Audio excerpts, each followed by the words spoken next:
I know it's fucked up, but I tell you the truth. You know, everything's funny. Everything's funny till it happens to you. 3 months, a mere 3 months after that terrible attack that Chris Rock endured, I was on stage at the Hollywood Bowl, and a lunatic jumped out of the crowd and attacked me. Now, I gotta tell you, if it happens to you, you don't even know what the fuck is happening. It was like slow motion. I just looked over. I don't know this nigga. And I just looked and said, oh my God, I'm being attacked. And this motherfucker was ragged. He jumped at me. He was like, ah! I'm old, but I'm fast. I caught this motherfucker's head with my hand and pulled his hoodie over his eyes. I can still feel his head in my hand. It was spongy. He had been growing dreadlocks. Not the beautiful dreads that Rastafarians grow. These were accidental LA homeless dreads. This shit had leaves and sticks and bottle caps and shit in it. Some kind of grease. I was like, ugh, like this. And then I fell down. And he knocked me all the way on the ground. And I was like, man, this is a bad situation. I'm like, I don't know if I'm gonna die or what's gonna happen. But in that moment of vulnerability, you know what occurred to me that had never occurred to me before in my life? In that moment, it occurred to me that bodyguards should not wear dress shoes to work. Travis! This nigga Travis came out slipping and sliding on some kind of beautiful loafer and fell flat on his back. I said, oh my God. Now both of us are down. I gotta handle this shit myself. So I popped that back, boom. And then the kid that knocked me down, he popped out, boom, and we looked at each other and realized at the same time, I was bigger than him. And that motherfucker took off running. And I started to chase him, and I said, fuck him. And I picked the microphone up. I said, I'm gonna finish this show now. That's right.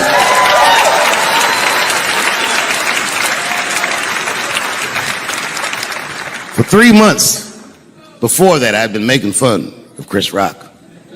And people would ask me all the time. They'd say, Dave, what would you do if you were Chris Rock and Will Smith slapped you in the face? And to this day, the answer is the same. Well, I don't know what I would have done.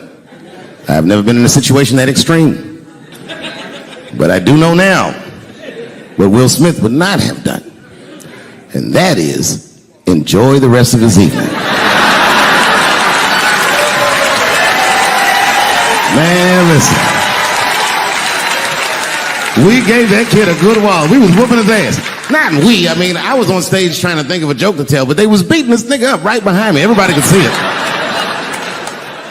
Everybody could see it. And I'm sitting up there trying to think of what to say. And I'm tongue-tied. Me, of all people, can't think of anything to say. Look at my karma. Just that moment. Of all the people in the world, Chris Rock walks from backstage, walks up to me in front of 20,000 people, grabs the mic out of my hands and looks at the crowd and goes, was that Will Smith? Man, motherfuckers fell out of their chairs laughing. I was standing there looking stupid. I was fucking furious because I'm thinking in my mind, nigga, this is my attack. You got attacked 3 months ago. Now you have jokes. So I snatched the mic back from Chris and tried to get one off, but my shit did not go good at all. I didn't know what to say. I was just like, it was a trans man. And the crowd was like, boo. It's LA, we like trans people, boo. I know, I felt so bad. I felt so bad. But I know why I did it. You'd have to be there to understand, but man, when that guy tackled me, it was like it's like a movie or something. You gotta picture this. Picture a famous person you like. Every famous person you could imagine was at that show. It was like the biggest night that Hollywood had ever seen. And when that guy tackled me, he cleared the bleachers. I had to watch the tape afterwards to know this happened, but as soon as he tackled me, Jamie Foxx was the first motherfucker that jumped out of the crowd. He was wearing a white cowboy hat like he knew this shit was gonna happen to him. Never seen this nigga in a cowboy hat before. And Jamie started chasing that motherfucker around like any given Sunday. And that kid was fast as shit, was juking and shaking, and he broke Jamie's ankles, and he just kept running. And then Jon Stewart from The Daily Show ran from backstage and jumped at this motherfucker like Super Jew. He was like, ah!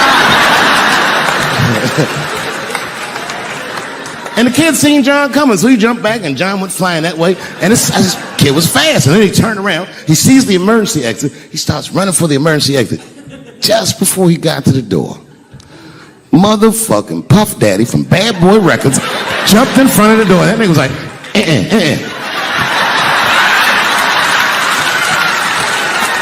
Boy, Puffy got that motherfucker. And then every celebrity just ran out because every celebrity saw themselves in me, and they just started beating the fuck out of that kid. And I know Chris was backstage looking like, nobody helped me.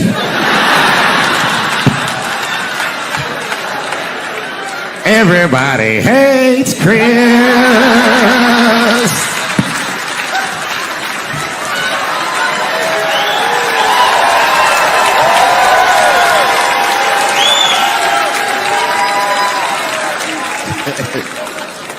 Look, it was way more intense than what you guys might have read. I don't know what you read, but the kid, while we was beating on him, reached in his waistband, pulled out .22 caliber pistol. That shit was mayhem. Everybody started screaming, oh my God, he's got a gun, he's got a gun. And then I got scared. I was in the back, but I was scared because I knew that everybody that was with me was armed. Yes, if they had shot and killed this kid on stage at the Hollywood Bowl, like I pay you to do, Travis,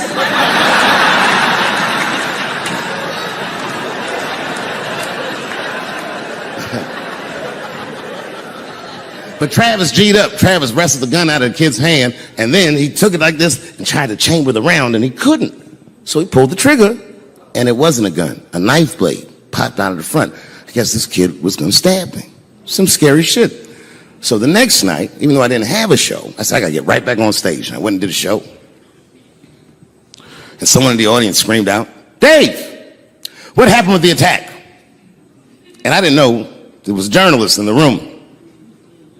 All I said was that this nigga had a knife that identified as a gun.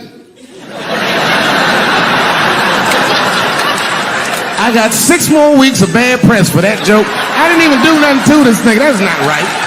That was not right. And then the New York Post went to the jail and interviewed my attacker like he was some kind of hero. And I read that interview. Turns out the entire attack was my fault. Yes, I triggered him. I didn't mean to. I had done jokes about the homeless. It turns out this young man was homeless. And I mean, there's no way I could have known this. But I will say, for a homeless guy, this nigga had incredible seats.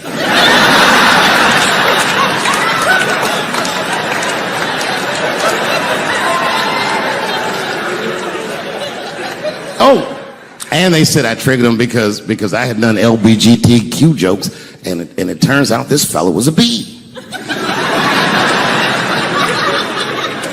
That was the headline in the article. It said, Dave Chappelle's alleged attacker is bisexual. I said, alleged attacker? This motherfucker definitely attacked me. I'll show you the tape. He's allegedly bisexual. I'm gonna need to see him suck somebody's dick before I believe the rest of this article.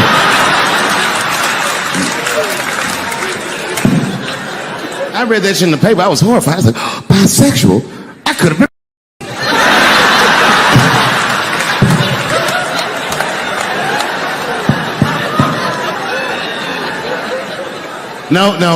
No, you know what though?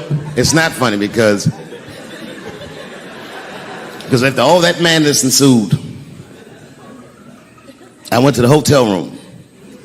I was by myself and I opened the door and my wife was in there alone. She was sobbing, like sobbing. I said, oh my God, what's wrong with you, bitch? Did you get attacked too?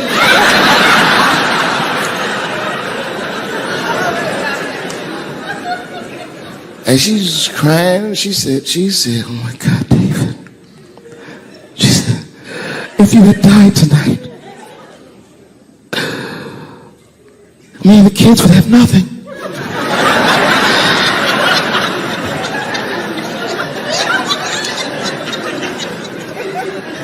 Then I knew it was serious. So I sat down on the bed next to her. And I reached in my pocket, I pulled some keys out that she had never seen before. She said, what are those keys? And I gently placed them in her hands. I said, sweetheart, those are the keys to my safe deposit box. God forbid anything ever happen to me. But if it does, don't even worry about it. You and the kids have everything you need in that box. I've already taken care of it. And she was looking at them keys, and I could see her mind realize what we were actually talking about. And then she just started crying harder. And to be honest with you, that made me cry a little bit too. And we hugged each other real tight.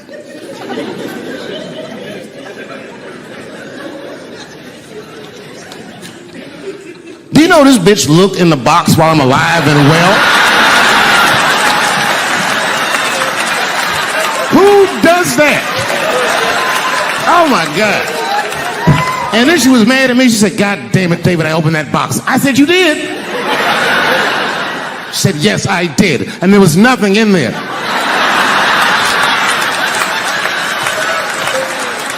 I said, nothing?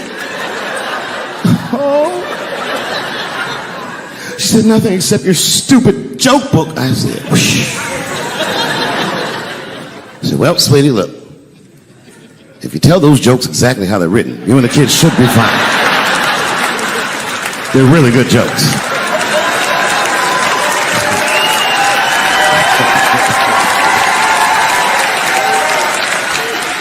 She's like, good jokes? What is this shit? Come join me in my watery grave. No, you gotta roll your throat. Join me in my watery grave.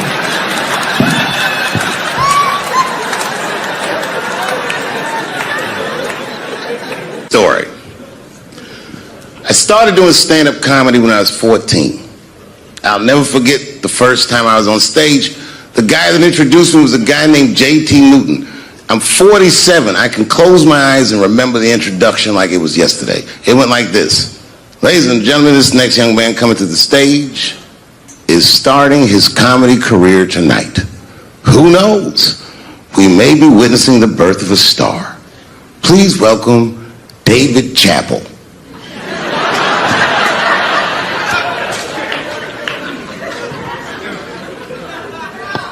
From the first time that I ever held a microphone, I was sure this was it. I knew I was home. I knew I had found my thing. And my God, man, I was a child. I got good. Matter of fact, I was good from the moment I started. And I'm not saying this to be a braggart. I'm telling you the truth. These old niggas was in awe of me. How is this little boy so poised? They used to say. I was. I mean, you know, I got better, but it started out good.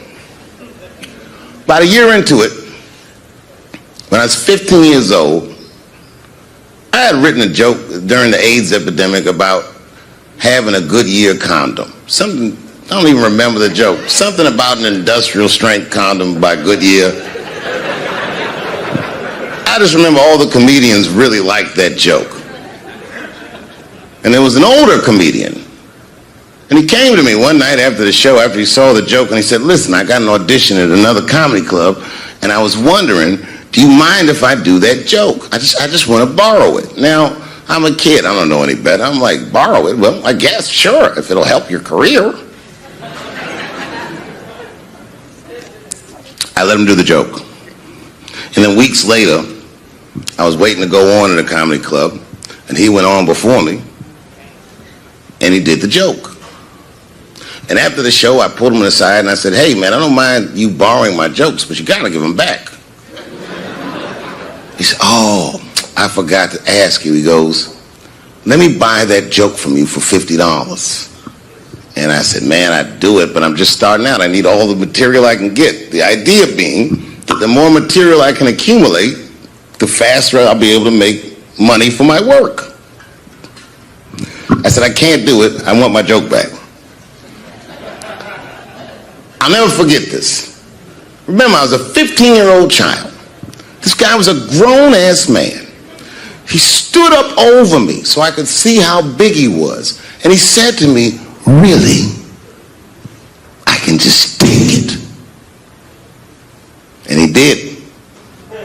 I got scared because I was a child. But I never forgot that. I never forgot that. I was 15 years old. I'm 47 now. I think about this guy all the time. When I look at my own kids and I see how young and innocent they are, I can't believe someone did that to me. And I don't think about it every day because that was the worst thing that happened to me. I think about it every day because that was the first time that someone ever did that to me. But in my career, it has happened many, many times since when someone would intimidate me or scare me and take something that I believe was mine. I'll tell you another story. Now I'm 18 years old. I'm living in New York City, and I just finished my first road tour, which was a very difficult tour. I'll spare you the details. Now I'm back in New York, but my rent is paid, thank God.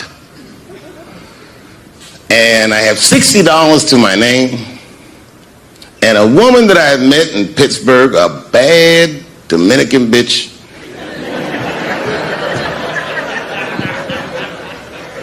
was coming to New York. She was going to spend the weekend with me. I couldn't wait for her to get there. She was coming that evening. But remember, I only had $60 for a whole weekend to entertain a bad bitch. Now I'm walking through Greenwich Village, and I see something I've never seen before. 3-card Monte. You know what that is? Yeah, the guy had the whole thing. The table was set up, and he had the 3 cards, and the crowd was hooting and hollering, and he was like, find the red card, find the red card, and people were playing. Sometimes they win, sometimes they lose, but it was really exciting, and I'm standing there watching it, and I noticed while I'm watching them play this game that the red card, the one you're trying to find, had just a little bend on the corner. And I'm watching it and I'm like, yo, this guy doesn't seem to know that red card is bent. I'm gonna beat this motherfucker. And I walked up to the table and I said, let me play a hand. And I put my last $60 on that table and he starts to shuffle and find the red card, find the red card. And I kept watching that bent card go around the table, make sure I kept my eyes on that bent card. And when he stopped shuffling and he said, find the red card, I pointed to it with confidence. Here it is right here. And he flipped it over and it was black. And he took my money. I couldn't fucking believe that. How did this nigga do that? Was that magic or sorcery? I was confused. So you know what I did? I sat there and I watched him for a real long time play the game. And I realized that all those people who was doing all that hooting and hollering and betting, my God, they were his friends. They were in on the whole thing. I felt so wronged. I felt so stupid. And then the next sucker came up to the table and was about to put his money down. And I said, fuck that, man. Don't put your money there. All these niggas is in on it. It's a trick. And when I said that, the guy that was dealing, and this motherfucker was huge, snatched me up by my collar. Feel how strong he was when he grabbed me. I was a skinny little guy. And he was gonna maul me.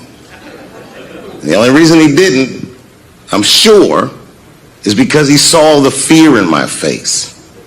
And that fear, he looked at me. I saw his eyes go from hard to soft. He softened. Then he looked at me like the way a father would look at a child. And he said to me, young man, don't ever come between a man and his meal. I never forgot that either. Most niggas would have to run the streets for years to learn a lesson that profound, it took me 2 seconds. Never get between somebody and their paper. Taking a man's livelihood away from him is akin to killing him. Do you know why Prince, the famous rock star that was a friend of mine, do you know why he called himself the artist when he came back? He calls himself the artist because that's what they call us in our contracts. Oh, these contracts are crazy. You should hear the terminology they say in these contracts. To use your name and likeness in perpetuity throughout the universe. Who the fuck could possibly know what that means? Nobody does. It's so complicated, in fact, that when you're a kid like me, you have to hire somebody to tell you what that means. And you sit down at a table and you do the contract game. And that's how I got with Comedy Central. I signed the contract. But I signed the contract the way that a 28-year-old expectant father that was broke signs a contract. I was desperate. I needed a way out, and it wasn't good money, and it wasn't good circumstances, but what else am I going to do, I said. And all these white people sitting at that table told me, trust us, Dave, it's a good contract. And I looked around the table, and they all seemed to agree it was a good contract. But what if it was like that game of 3-Card Monte? What if they were all friends and I didn't know it? And the bag of money was Iceberg's money in the first place. What was I talking about? What was I trying to tell you? Last week, 2 weeks ago, whenever it was, I call Lauren Michaels and I tell him, okay, I'll do it. I'll do Saturday Night Live on election night. And the day I made that phone call, the day I committed to it, it gets announced that Netflix is streaming Chappelle's show. Not just Netflix, HBO Max is streaming it too. Let me tell you another story about HBO. No, hear me out. Did you know, before Chappelle's show was at Comedy Central, I pitched that show to HBO. I told them what I wanted to do. Now, these are executives. All they have to do is say, yeah, we'll take it, or no, thank you, we won't. But they didn't say either of those things. They went too far. They said, literally, what do we need you for? That's what they told me, as they kicked me out of the office. What do we need you for? And here we are, all these years later, and they're streaming the very show that I was pitching to them. So I'm asking them, what do you need me for?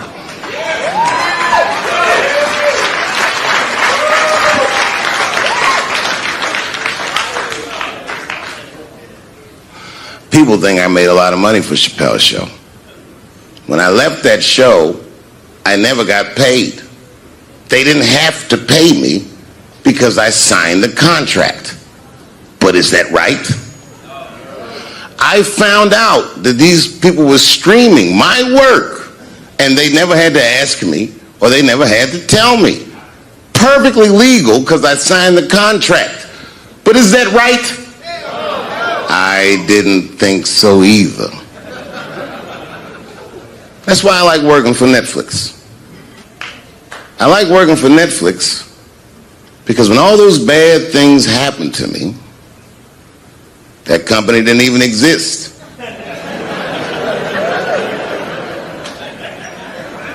And when I found out they were streaming Chappelle's show, I was furious. How could they not know? So you know what I did? I called them and I told them that this makes me feel bad. And do you want to know what they did? They agreed that they would take it off their platform just so I could feel better. That's why I fuck with Netflix. Because they paid me my money. They do what they say they're going to do, and they went above and beyond what you could expect from a businessman. They did something just because they thought that I might think that they were wrong. And I do. I think if you are fucking streaming that show, you're fencing stolen goods. They stole that from me. They just took it. And I'm not up here trying to tell you guys that I believe that Comedy Central gave me a raw deal just because I'm black. I believe that they gave me a raw deal because this fucking industry is a monster.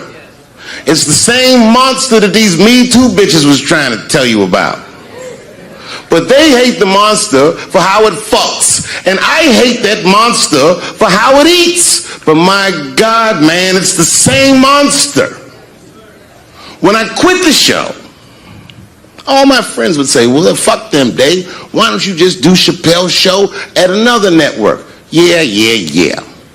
And why doesn't a slave run from one plantation to another plantation because the master over there might be nicer? My God, man, I was trapped. You know what, tell you the truth? I've even thought about coming back and doing another Chappelle show. Well, but if I do, I can't call it Chappelle's show because my name and likeness is being used by them in perpetuity throughout the universe. It's in the contract.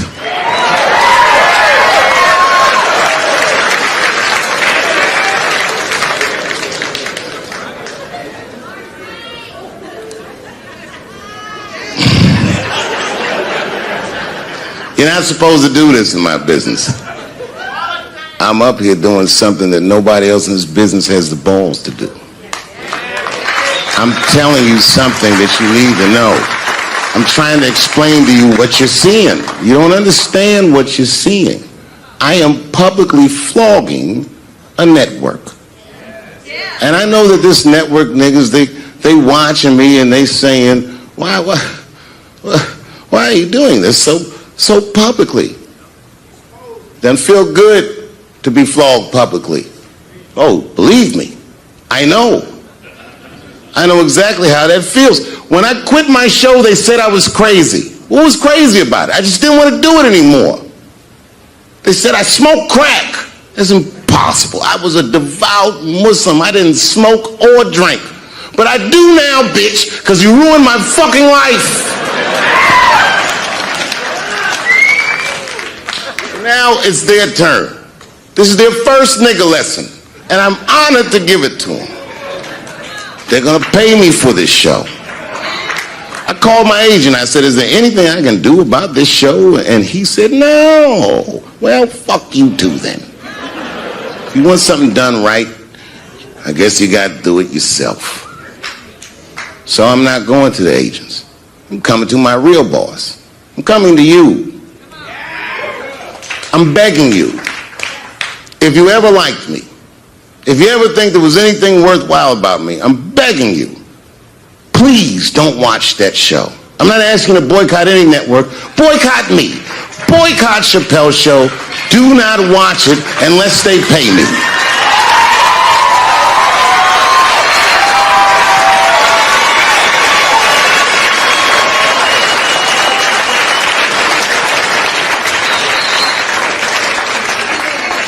If you're a shareholder at Viacom, then I'm talking to you. Because all that shit that they do to us, well, they do everything for their shareholders. That's what they told me. So if you're a shareholder in that company, tell them it's wrong. And if you don't believe that it's wrong, then fuck you too. You should know what's in the hot dogs you eat. Now, there's probably a bunch of people at Comedy Central and Viacom and all these places that have no idea what I'm talking about. They've all either quit or been fired or got Me Too'd or something. Them niggas is gone. And there's a whole bunch of new young people there, and they're probably looking like, what is he talking about? They may not actually know what the fuck happened to me. So I'll tell you what I'm talking about. Go downstairs to your accounting department, open the books, see what that show made, and look at what you paid me. That's exactly what I'm talking about. You're going to pay me. I am inviting you to come with me and work with me, and let's fight against that terrible, terrible feeling that you made me feel together.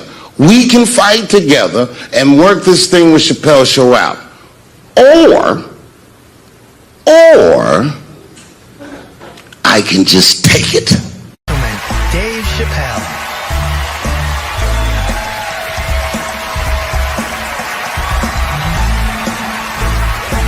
Vegas. Oh boy, I'm very nervous. No pressure. During the civil rights movement, I can't read what's on the teleprompter.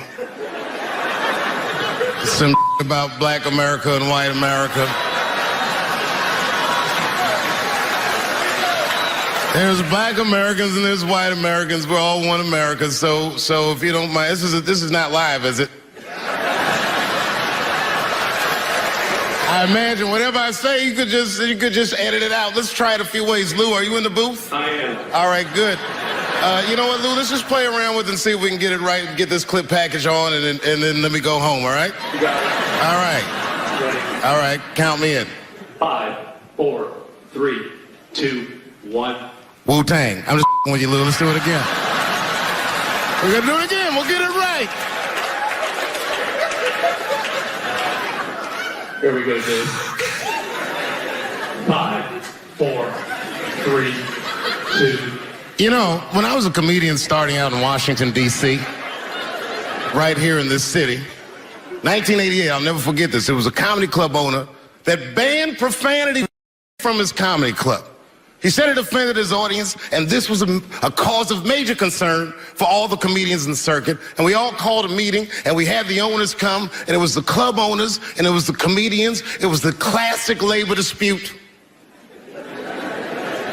The club owners laid out their case. There cannot be profanity in these clubs because that offends people. And there's a comedian who's still a good friend of mine to this day. He lives right here in Washington, D.C. He stood up and he said, he's black, I should tell you because it's important to the story. He says, I use profanity because I live a profane lifestyle.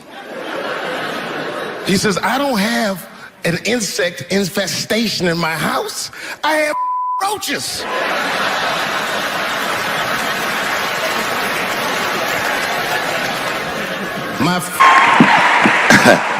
Man, I gotta tell you, when I was sitting here watching what all the other honorees have done with their lives, I started feeling like shit. Like, this is terrible.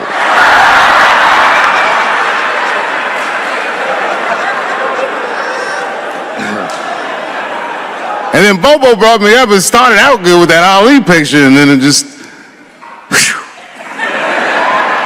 But that coloring book that was in the picture, I know the Ali's are here, that coloring book, my mother has it. And the champ, he signed it. You know, the greatest, he signed it, Muhammad Ali. And his sparring partner was there that day. And his sparring partner signed it, said the next heavyweight champion of the world, Larry Holmes. And he was. And 2-year-old Dave Chappelle colored all in that shit and just ruined the book.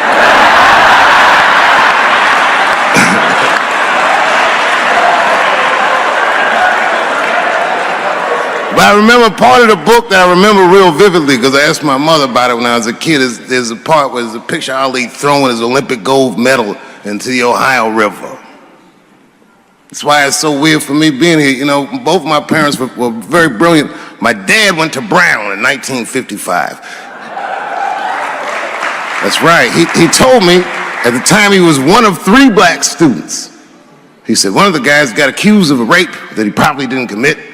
And the other guy killed himself, and Dad said, and I left.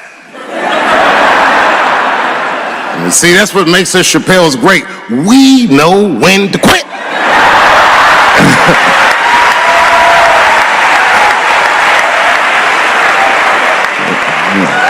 Y'all just live to fight another day.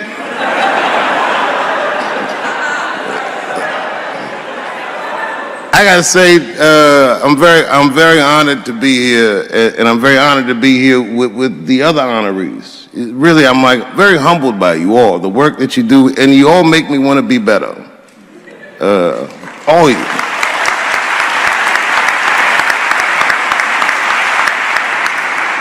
And, you know, I was going to stop doing stand-up for a while because 4 comedy specials in a year is like, that's a lot, you know. But, you know, shout out to my colleagues in comedy. I just want to say that in a way, this, for me, belongs to my mother primarily, who was an African-American studies professor. And a lot of the content that I say, she raised me well. I'm not an uninformed person. But also, you know, my colleagues in comedy, like comedians have been getting beat up pretty bad recently, and we're somehow nowadays expected to speak with the precision of attorneys or politicians. We are not. I always think of James Baldwin. You know, James Baldwin was one of my favorite writers because he managed to tell white people what they feel like to be around.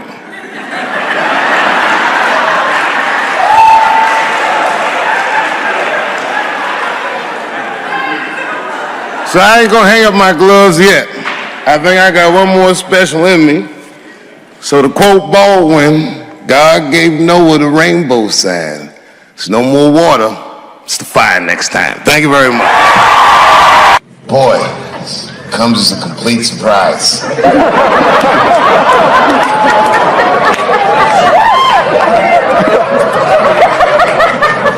I mean, I read all the reviews, and they said so many terrible things. They were embarrassed for me. I had lost my way. It wasn't even worth watching.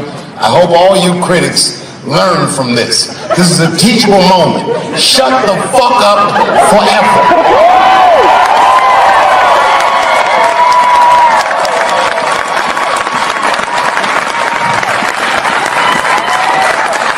Two in a night. These aren't them. These are the ones I want for the other ones, motherfucker. I would like to thank my editor who was nominated. Unfortunately, he did not win, but I couldn't have been more honored to work with Jeff Urin.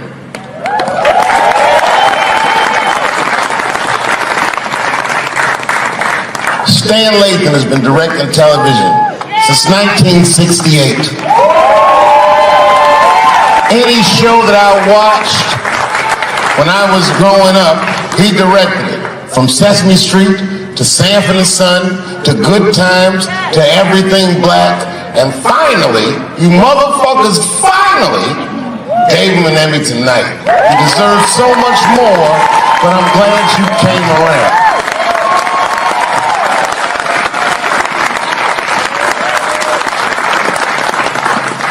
I'd like to shout out all the other nominees tonight. Tiffany Haddish and Patton Oswalt, and Heather Gatsby, and Brother Mulaney. You guys are an inspiration to me, and I'm honored to be nominated with you. I'm sorry that you didn't win tonight, but who gives a fuck anyway? It's a special night because comedy gets to be itself. It's all we've ever wanted. I hope the war is over. We good? And as always, I love you. Thank my wife, Elaine.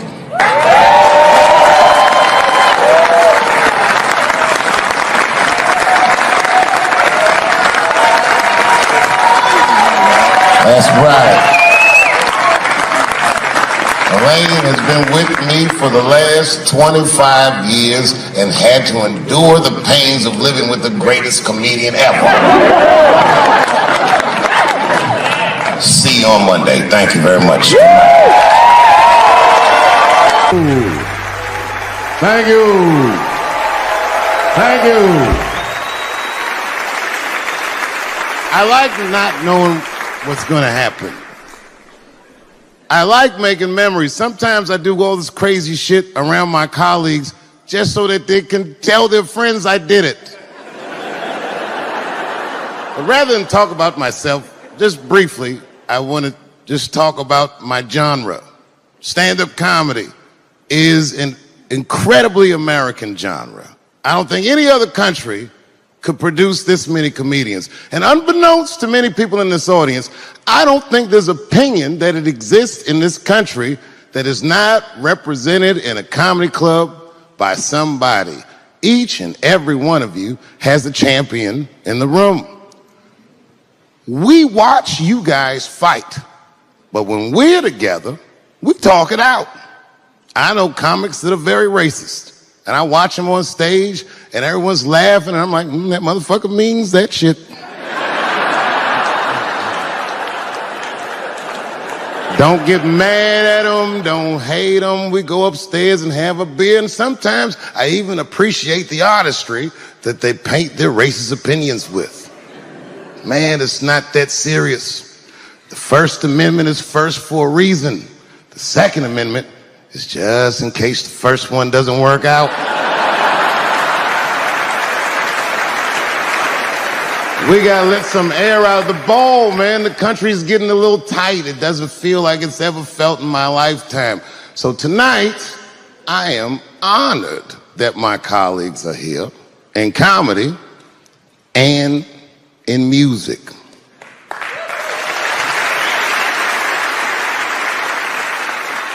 And I want everyone in America right now to look at me. Look at me smoking indoors. I didn't ask anybody, I just did it. What are they gonna do? Kick me out before I get the prize? No, nigga, this is called leverage.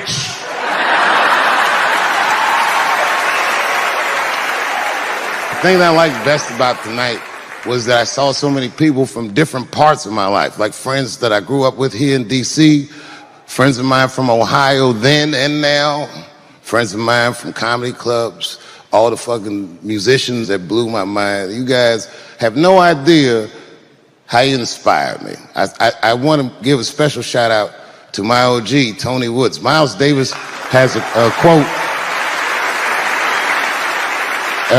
It's one of my favorite. Miles Davis said so much cool shit, but one of the things he said I always loved, he said, it took me years to learn how to play like myself. You know, he would watch other musicians and he would try to play like Dizzy or Bird or all the guys who were great. Tony Woods was my Dizzy and Bird if I was a Miles. I was trying to play like you. You were the first person I ever saw do it absolutely right. You were fearless and you told the truth. There's something so true about this genre, when done correctly, that I will fight anybody that gets a true practitioner of this art form's way, because I know you're wrong. This is the truth, and you are obstructing it. I'm not talking about the content, I'm talking about the art form. Do you understand? Do we have an agreement? And what I really wanted to say tonight, and I'm glad I get the platform to do it, I'm gay. I am gay, and I can't wait to see what this does for my career, being gay like this. So many special shout outs. One of the main architects of the comeback of the century, my brother and my mentor, the mighty Stan Lathan. I never dreamed that I would be able to work with someone as great as you. These last 5 specials, straight fire. I wouldn't want to do another special with anybody else but you.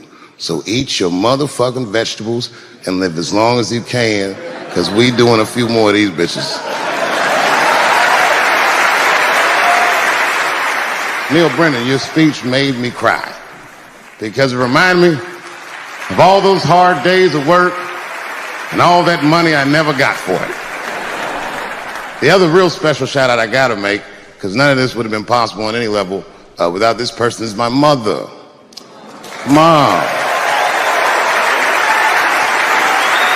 My mother.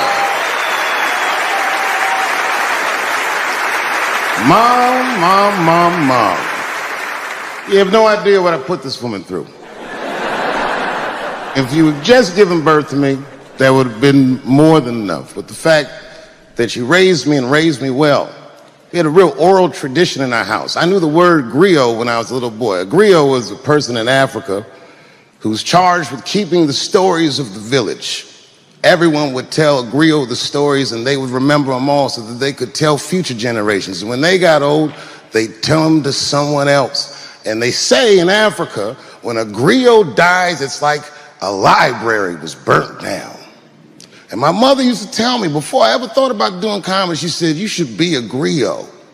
And she'd fill me with every story of black life. You know, she's educated in African American studies, and she would let me understand the context that I was being raised in. That I'm being raised in a hostile environment that I have to tame. By the time I was 14 years old, I was in nightclubs, mastering an adult world. It was terrifying.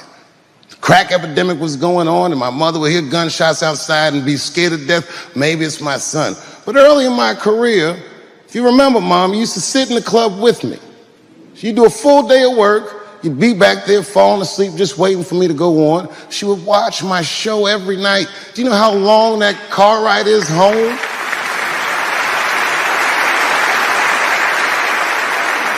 How many of you have ever heard your mother say, pussy jokes were a little too much tonight, son?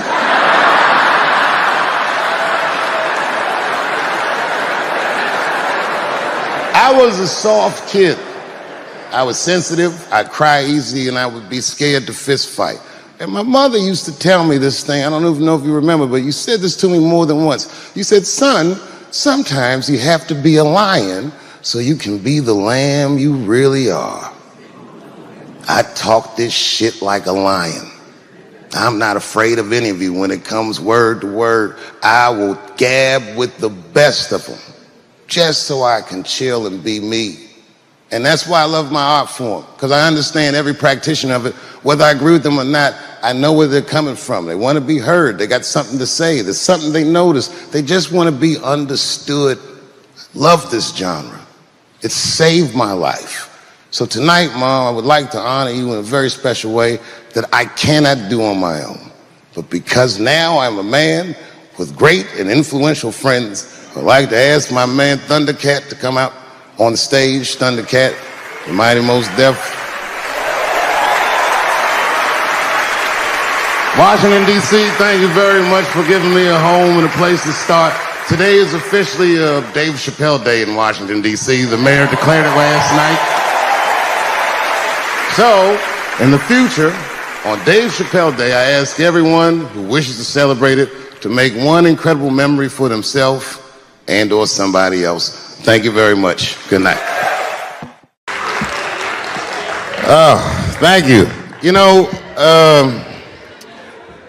I speak for a living, and I'm a little nervous today. I wanted to say thank you, Mr. President, and thank you, Bishop Green, and thank everyone at Allen University for hosting me today, because it feels special, right? When I think of this great grandfather that I've heard about in my life, but never actually touched his legacy. So it's like the product of his loins coming to meet the product of his work.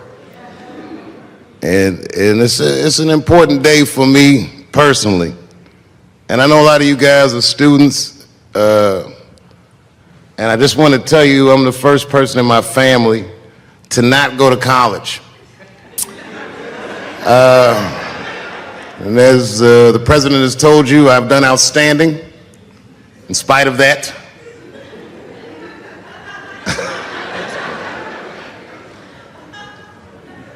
But one thing I did want to say, and one thing today just made me think about, for all the things that I've done, I'm most renowned for what I didn't do. I've made decisions in my career that a lot of people have called insane. 2004, had a $50 million deal on the table, and in a crisis of conscience, flipped the table over and walked away. Went to South Africa. Everyone said I was running away from the money. That is not true. In fact, I still want that money.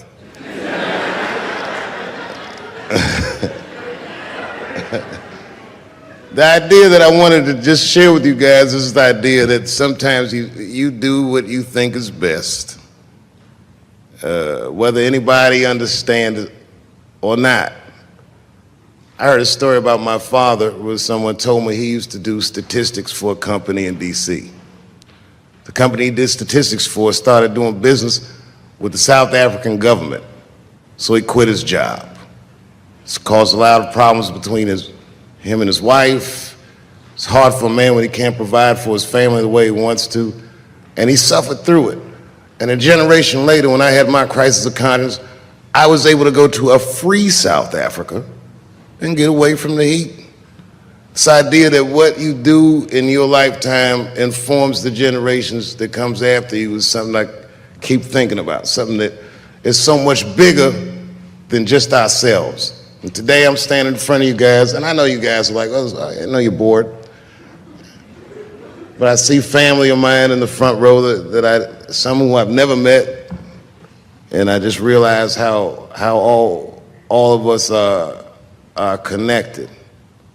That my great-grandfather built something more substantial than buildings. He built a community, and he built, more importantly than a community, he built a way. You know, so I'm very grateful. Very grateful. Hello, police. I just saw him saying, you know what I mean? He's standing over like, so this is what black people talk about.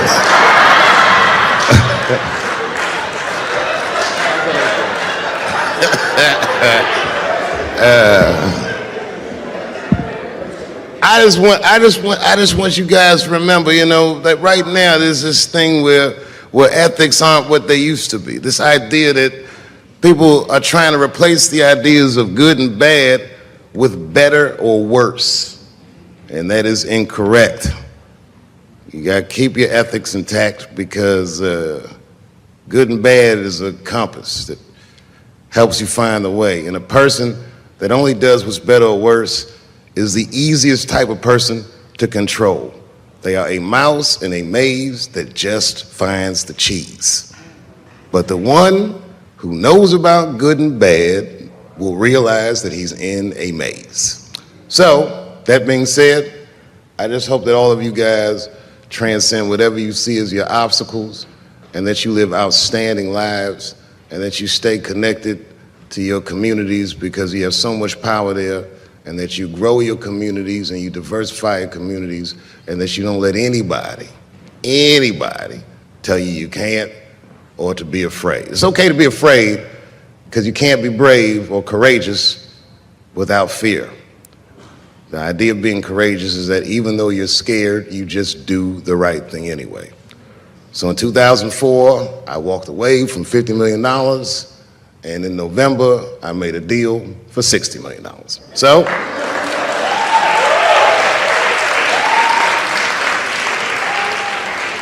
although I am not the most famous comedian of my time, I would like to know what their great-grandfathers did.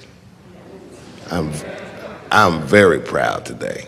Thank you very much.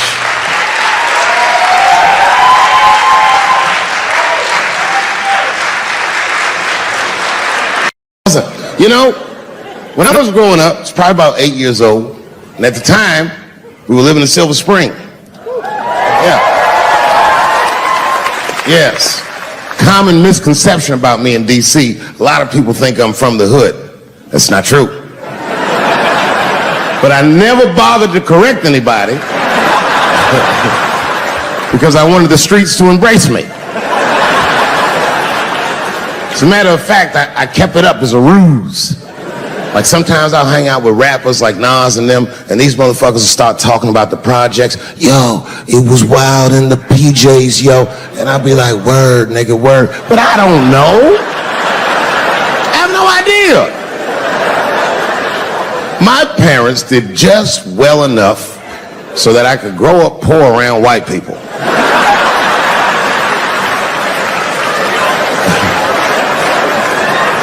And to be honest, when Nas and them talk about the projects, nigga, I used to get jealous because it sounded fun.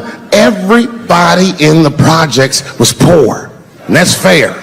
But if you were poor in Silver Spring, nigga, it felt like it was only happening to you. I know the pain of that first sleepover at a white friend's house. And you come back home on Sunday and just look at your parents like, y'all need to step your game up. Everything in Timmy's house works. Remember the first time you saw that?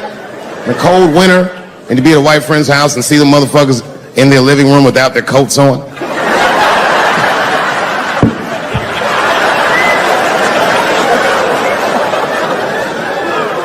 Timmy was one of my first white friends, like, in my life, man. He's a good dude, too. He moved to Silver Spring from Utah, of all places. I guess his family was affiliated with that Mormon church they got down there, and me and him used to hang out. And one day I was at his house, we were just hanging out, and Timmy says, Dave, why don't you stay for dinner tonight? I said, oh, man, I'd love to, but I can't. If I'm not home before dark, my mother will kill me. That was a lie. My mother had several jobs. I hadn't seen her in like 3 or 4 days. At that point in my life, it was my experience that white dinner wasn't delicious.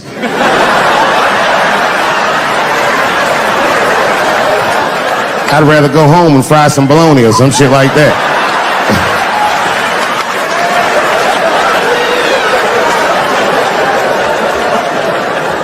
But then old Timmy threw me a curveball I wasn't expecting. He said, oh, it's too bad you can't stay, Dave, because Mom made stovetop stuffing. I said, what the fuck, stovetop?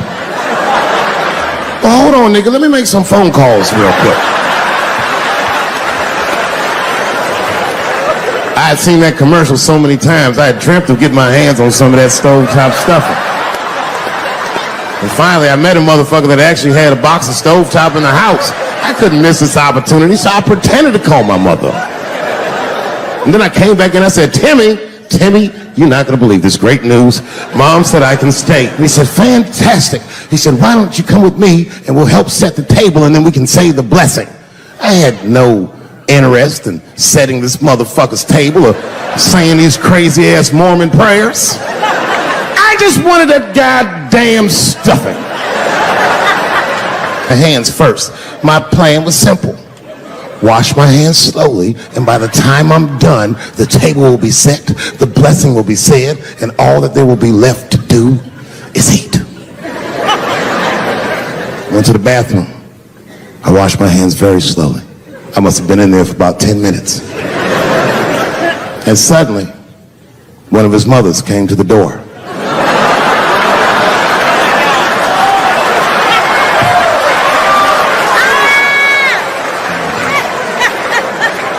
She was like, hi, David, right? I said, yes, ma'am. She said, Timmy tells me that you're planning on staying for dinner. I said, I hope that's not a problem, ma'am. She says, no, it's no problem. In fact, we'd love to have you. It's just that we weren't expecting company. And I'm afraid there's not enough stovetop stuffing for everybody. So I kicked her in the pussy. Bam! Ladies and gentlemen, I told you I'm dope, nigga. I told you what I was gonna say and you still didn't see it coming. And that's why I make the big bucks.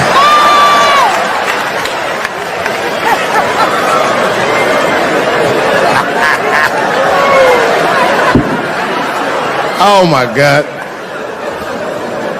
But there's a more important reason that I would stop doing comedy right now. And this reason is the real reason that's been percolating, and it really is the crowd, not you. I'm talking about the crowd on the big stage. It's too hard to entertain a country whose ears are so brittle.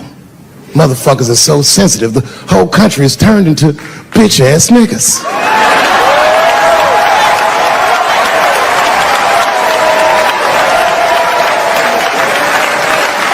Everything you say upsets somebody. You know, I can remember when it all started. It was when I was doing Chappelle show. When I was doing Chappelle show, I used to do the show, and then on the weekends I do like concerts and shit like that. So I'm doing a concert, and there was a couple in the front row, beautiful couple. The wife was obviously Asian. You could see it in her face.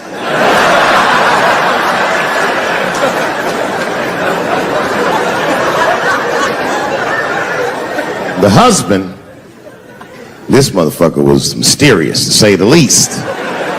Couldn't quite pinpoint where he was from. Caramel-colored fella, very nice hair, but it could have been from anywhere. Bangladesh, Mexico. I can't guess with a nigga like this. All I knew for sure about this guy is that his wife was a bitch. I could see that in her face, too. No, he was laughing and having a good time, and she was scowling at me at a goddamn comedy show. I couldn't figure it out. And then I realized at some point that she was pregnant, and I was smoking on stage. I said, oh my God, that's probably why she's mad. So I started to put my cigarette out, but then she hit me with one of them fake non-smoker calls. So I just kept smoking. I thought to myself, bitch, that baby will be fine, relax. And I tried to break the tension. I just asked her. That's all I said. I go, hey, where are you guys from anyway? And I could tell that she was on to me. She goes, very condescendingly, she says, I'm from California. If you're asking my ethnicity, I am Chinese. He was like, I'm Mexican, bro. I said, well, I'm sorry if I offended you by asking, but you're a very beautiful couple. And miss, there's no question that you're going to give birth to the hardest working baby this world has ever seen.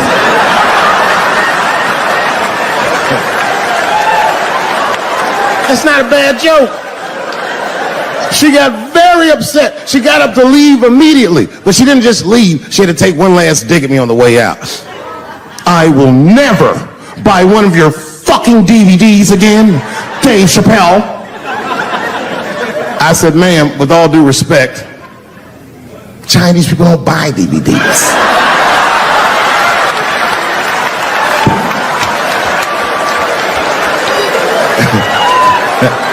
And the crowd went crazy. We were all laughing, having a good time. I didn't even think anything of it.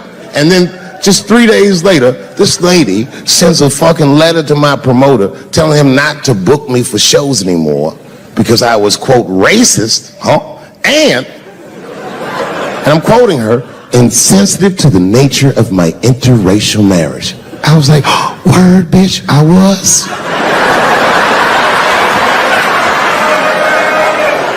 If she would know that I myself am in an interracial marriage. That's right. In fact, my wife is Asian too. Surprise, bitch, I'll see you on Thanksgiving.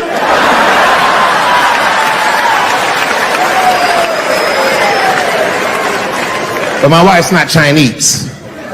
She's Filipino. That's right. And our kids are Puerto Rican somehow, so there you go. But I don't give a fuck about interracial marriage. In fact, you know what? My mother is half white. A lot of people don't know that. Well, all right, you were a little too excited, but okay. A lot of people don't believe me when I say that, but it's true. You can't tell looking at me, but if I grew my hair out, you would think you was at a fucking Cat Williams concert. My shit is beautiful. Hello, xin chào tất cả mọi người. Chào mọi người đã quay trở lại với buổi review sản phẩm của em Lan ngày hôm nay. Chúc mọi người một ngày mới tốt lành, một ngày mới vui vẻ, một ngày mới tràn đầy niềm vui và tiếng cười. Hello mọi người nhé. Mọi người ơi, hôm nay em Lan sẽ mang đến cho mọi người một cái thuốc, gọi là thuốc này là cái này thì chủ yếu là chúng ta sẽ bị những về thoái hóa đốt sống cổ, điều trị thoái hóa đốt sống nhé.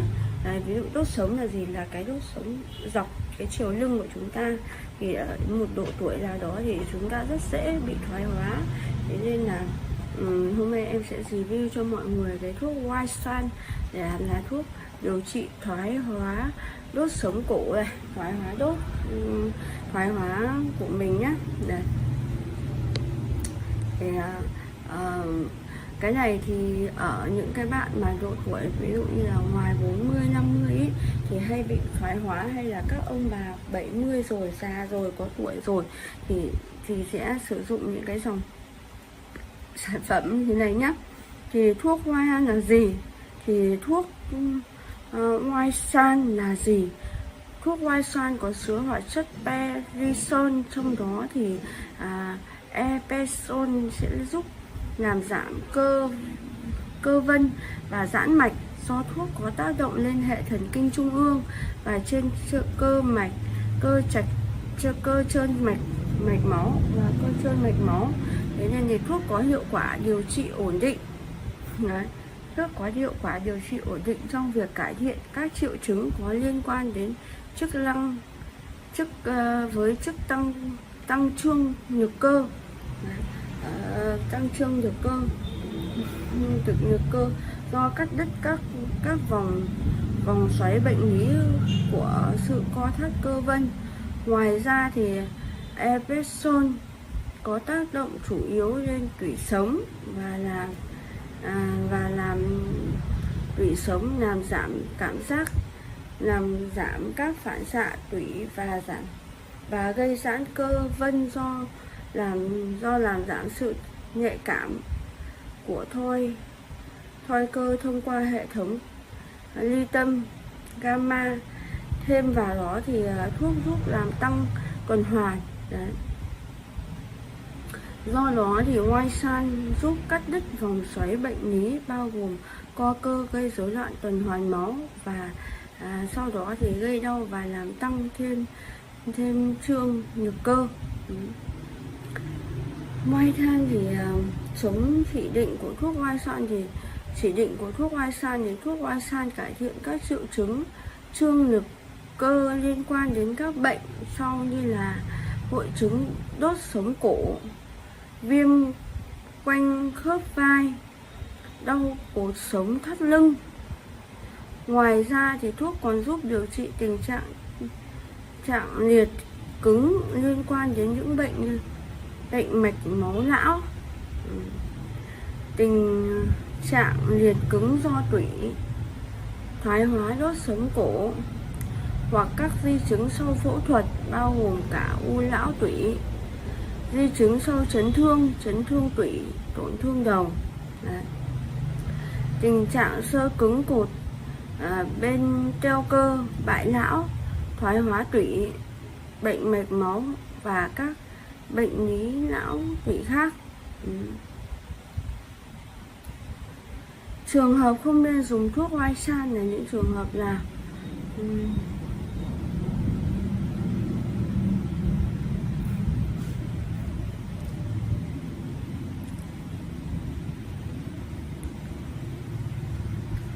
chúng ta lại cùng tìm hiểu xem là thuốc Oisan này thì sẽ chống chỉ định với từng trường hợp nào nhé.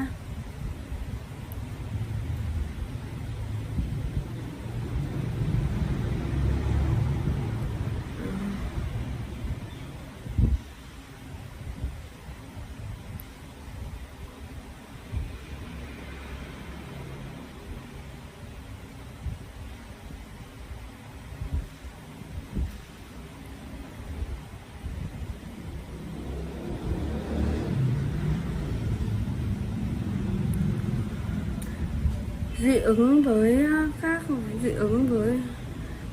với epesol hoặc dị ứng với bất kỳ thành phần nào có trong công thức của thuốc Oisan.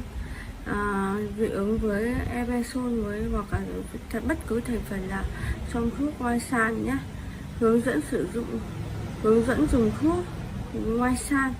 Hướng dẫn dùng thuốc Oisan thì thứ nhất đó chính là cách dùng. Thuốc Oisan được bào chế theo viên uống. Dùng thuốc với một cốc nước có dung tích vừa đủ. Đấy. Nên dùng thuốc sau mỗi bữa ăn. Đấy, chúng ta phải dùng thuốc sau mỗi bữa ăn nhé. Liều dùng thì thông thường thì thuốc được dùng trên đối tượng là người lớn. Mỗi ngày uống 3 viên 500mg. Nên chia làm 3 lần sau mỗi bữa ăn trong ngày, bữa sáng, bữa trưa và bữa tối. Đấy, chúng ta nên chia thành 3 lần nhé. Tùy vào độ tuổi cũng như mức độ trầm trọng của triệu chứng mà Tùy vào độ tuổi cũng như là mức độ trầm trọng của triệu chứng mà dùng nhiều cụ thể khác nhau. Đấy. Tác dụng phụ của White San.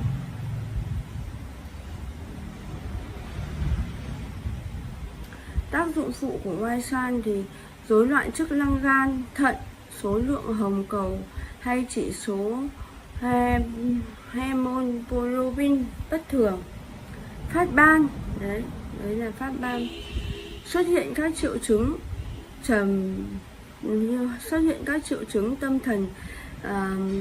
triệu chứng tâm thần kinh như là mất ngủ, đau nhức, cảm giác buồn ngủ và cảm giác co cứng hay tê cứng, run đầu chi. Rối loạn tiêu hóa như buồn nôn, rối loạn tiêu hóa như là buồn nôn này,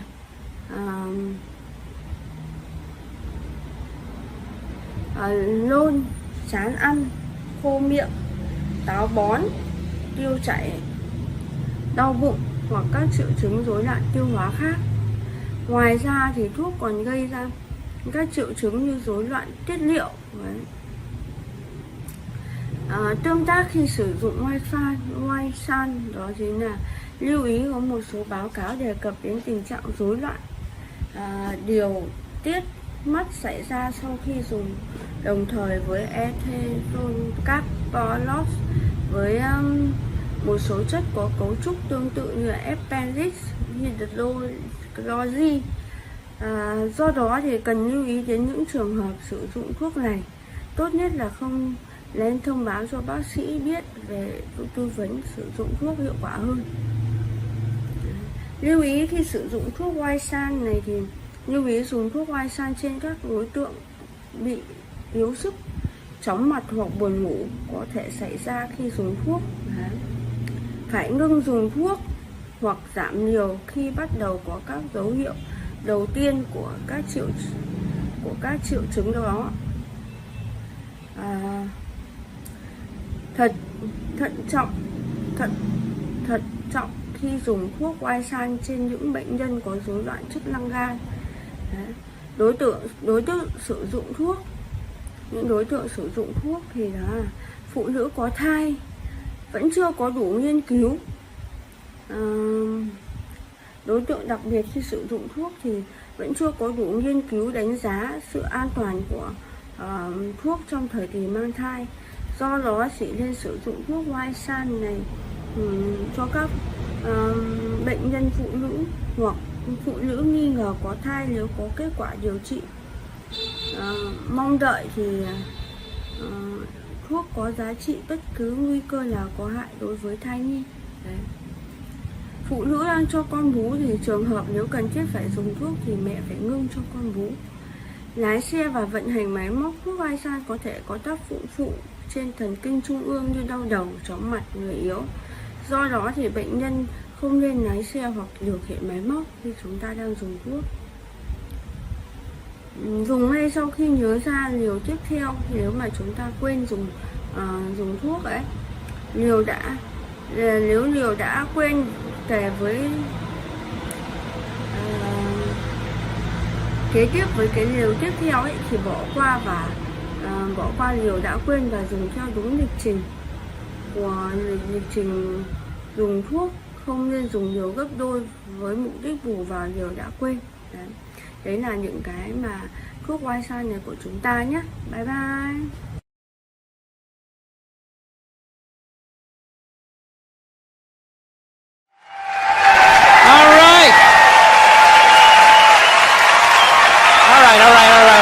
All right, everybody, so, I want to get a gun. I do. I really do. I never had that feeling before till I moved out to Los Angeles. This city just messes with your mind, you know? It's overpopulated, technically doesn't have a water supply, right? The dollar's crashing. Shit keeps you up at night. You're just thinking, what am I going to do when the zombies come? Right? Start reading up on shit, get some powdered food, plant some zucchini, get a windmill, right? And that's all well and good, but if you don't know how to fight, All you're doing is gathering supplies for the toughest guy in the block. Right? Just thinking about that. What am I going to do? Some dude turns me upside down, starts shaking the gold coins out of my pockets. I got to get a gun. So I'm on the road, right? I'm in Reno. Great gun town. So I go down to that little gun store, right? Come walking in, there's some redneck there. I'm like, hey man, I want to get a gun. He's like, I hear you. What you looking for? What you want? Mossberg, over under, 357 Magnum, right? Starts rattling off all this gibberish, right? I don't know shit. I'm trying to play it off. I feel like a bitch because I don't know anything about guns. So I was like, what do I do here? Ah, hell, I'm going to go with honesty. I go, look, dude, I don't know anything about guns. They terrify me, but I'm worried about the zombies. All right? Dude's just like, you need a shotgun. You need a shotgun, man. It's got a good spread. It's easy to load, doesn't have a lot of working parts, got a good spread. He kept saying that. It's got a good spread. I'm like, what does that mean? He goes, well, it means you ain't got to be that accurate. It's got a good spread. Further away you are, the more shit you hit. It's got a good spread. In fact, you got a problem over here, you ain't even got to look. You just turn, wow, that's it. You ain't got a problem over here anymore. Anything that was even remotely a problem ain't there anymore. Trust me. And then these people here, they saw what you just did here. You ain't got a problem here either. Feel me? 90 degrees taken care of right there. One shot. These people get smart, flip it over. Wow! That's it. It's got a good spread. So I'm like laughing my ass off. I'm like, dude, look, I just want to shoot the guy. I don't have to do a bunch of drywall work, you know? Reframe my diploma. Get my parakeet another friend, you know? I just want to shoot the guy. So I'm like, you know, how about one of these pistols? So he does like that classic, like that redneck trailing off thing, like, you want a pistol? Go ahead, get a pistol. Well, I know, I've just been here 20 years. You know. Get a shiny one, right? So I was like, what's wrong with getting a pistol? He goes, I'll tell you what, buddy, because life ain't a movie. You feel me? I'm like, no, can you please stop speaking in these backwoods riddles? Can you just say what you're saying? I told you I don't know shit about guns. Come on, do me a solid here. He goes, well, look, you ever watch a movie? Guy go, blah, blah, blah. He kills 3 people. Real life, man, you miss. You miss all the fucking time. You miss enough times, man, you're empty. You might as well just be standing there with a big stapler in your hand. Then what you gonna do? I was like, well, fuck it. Let's get the shotgun. So he's all ready to box the thing up, and then I'm like, wait a minute. I live with my girl. I can't just show up with a shotgun, right? That's not some shit you can just come home with. If I found this stool on the side of the road, I can come home with this. Look at it. We can refinish it. We can carve our initials in it. We can have a good time, right? You can't just show up with a shotgun. Hey, I got it for us, right? One barrel for you, one for me? No. So she kiboshes the whole thing. Till the other night, somebody broke into our car sitting in the driveway. Starts fucking with her head, right? So she starts reading up on guns, you know?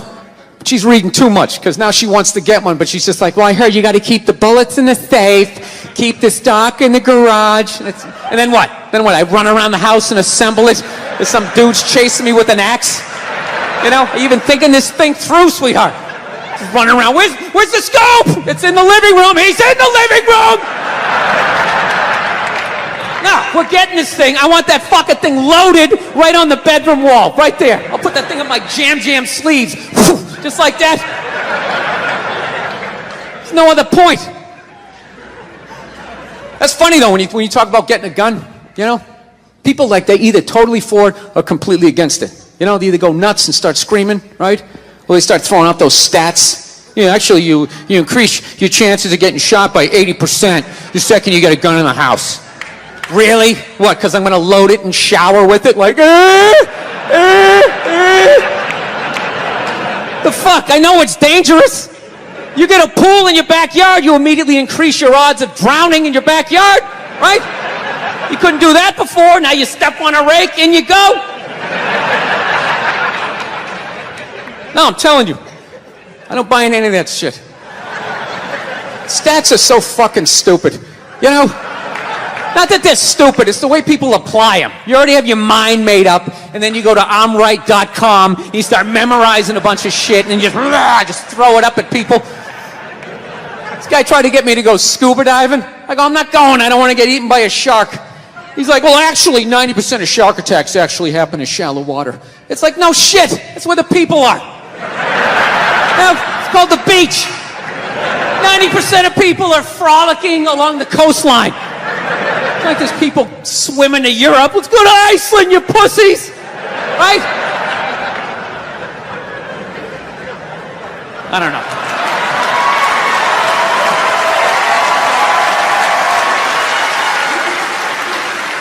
I hate guns, personally. I can't stand them. Yeah, but I have several. I don't want them, but I feel like I need them. Don't forget where I live. I live in Ohio. And anyone that knows anything about Ohio knows that even the word Ohio is an old Native American word. It means, literally, land of poor white people.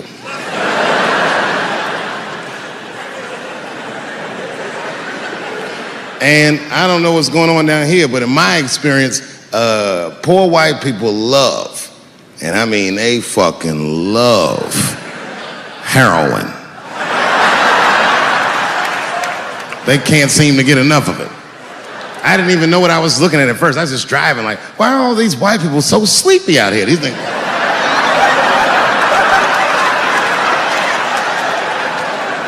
It's really bad. As a matter of fact, I was coming out of a nightclub the other night in Dayton, and I had parked my car in the alley, and no one was out there. I didn't have no bodyguards or nothing. I was home. I figured everything was fine. And as soon as I opened my car door, all by myself, suddenly one of these heroin-addicted whites just pops out of a trash can. It scared the shit out of me. I screamed, "Ah!"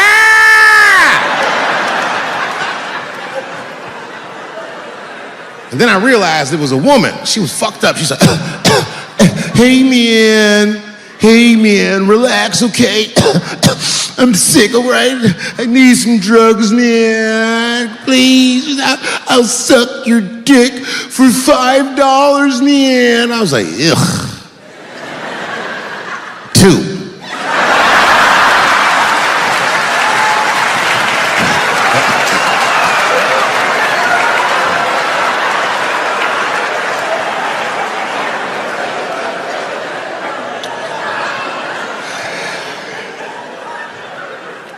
Obviously, I'm joking.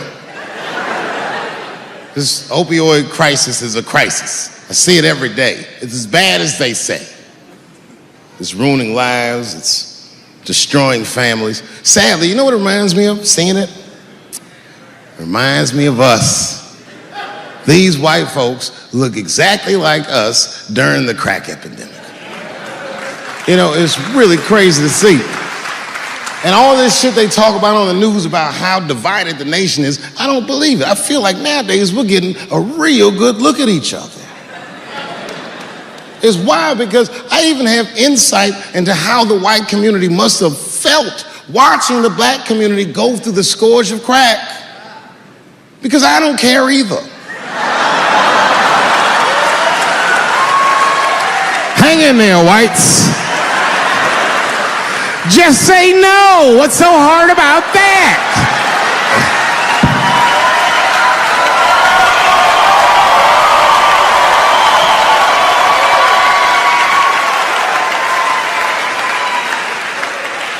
Remember when y'all said that to us? But it's okay. There's no grudges. Now you finally got it right. Once it started happening to your kids, you realize it's a health crisis. These people are sick.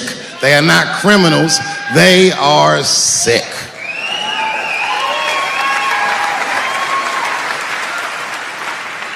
Be that as it may, I'm armed to the teeth. First gun I bought was a 12-gauge shotgun. I didn't want the gun. Remember, though, I'd moved to a farm, and I was sitting there on the porch, and I see a white dude walking across my property, entitled, like he's supposed to be there. He had a rifle over his shoulder, too. Ain't that a bitch? I said, what the fuck is this guy doing on my property? I was mad as shit, but I was unarmed. So I ended up just waving to this motherfucker like a bitch. I was just like,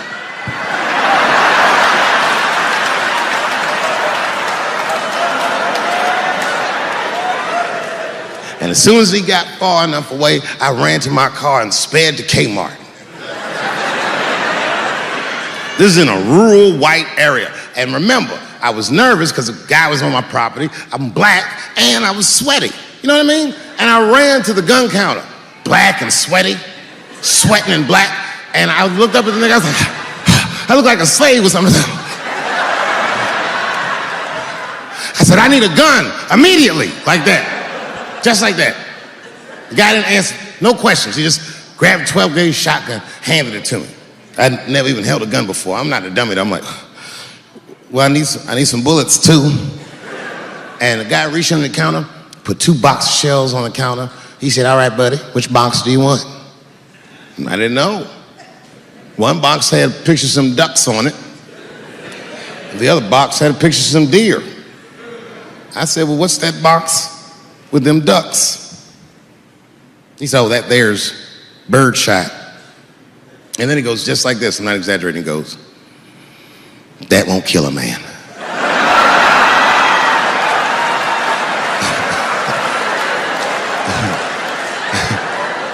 He said, it'll just pepper him up nicely. I said, what the fuck? Pepper? You know what it means to pepper a motherfucker up? It means that when the shell explodes, hot BBs will shoot out of the barrel of the gun, not killing a motherfucker, but penetrating their skin and shallow flesh. Boy, that's gotta hurt. Hot BBs? Ha ha! Remember when Dick Cheney shot a motherfucker in the face and he lived? That was birdshot. I said, well, what's that box with the deer on it? He goes, oh, that there's buckshot. That'll put a hole in the goddamn truck if you wanted to. But I didn't know that if you're defending your home with a shotgun, the formula dictates that you're supposed to buy both boxes. This was not a formula that I was familiar with. It goes like this. The 6 shots in a 12-gauge shotgun, so when you load the gun, you load it like this. First shot, bird shot. Next shot, buckshot. Bird shot, and then after that, gun's Jamaican. Buckshot, buckshot, buckshot.